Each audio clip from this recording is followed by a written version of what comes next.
就等我嚟分享一個以前嘅故事啦。就有一次就講到去呢個日本旅行咁啦，咁就玩咗10幾日。咁由於可能第一定第二次去啦旅行，咁咧就淨係買咗張嗰啲上網卡，咁就唔夠用啦。其實就去到可能去到嗰陣時又冇咁睇得咁清楚，咁就去到第六日定第7日啦，已經冇啦。咁咧就咧初時咧我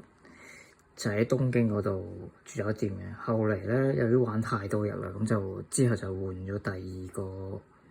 位去住啊，即係換咗第二間酒店，咁去到池袋嗰邊。咁咧就好鬼得意嘅成件事就去咗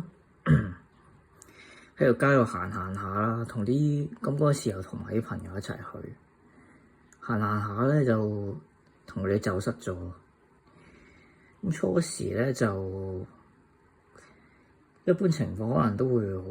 驚啦，但係嗰陣時又其實都算好冷靜咁諗翻起佢哋講過去邊度，咁我就跟翻啲線索咁，同埋睇下周圍嗰啲告示啦，再跟埋諗翻佢哋講嘅嘢啦，咁最後成功俾我揾翻佢哋喺邊度。咁由於嗰陣時咧，我連上網嗰啲都冇啊，係完全冇辦法溝通。咁嗰陣時其實又冇問過人啦，純粹真係靠冷靜啦。所以大家其實如果去到旅行咧，如果有啲甩漏咧，跟住又諗住平啦，買嗰啲比較幾日用嗰啲卡嗰啲上網卡咧，咁就唔係好夠用。其實就最緊要有準備定咧，你去幾日就真係買幾多日用咯，唔係咧到時咧你迷路咧就比較麻煩啦。雖然其實就認真講又唔係話問題好大嘅，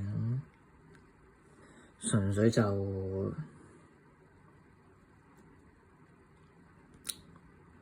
要真係呢度要真係要小心啲咯。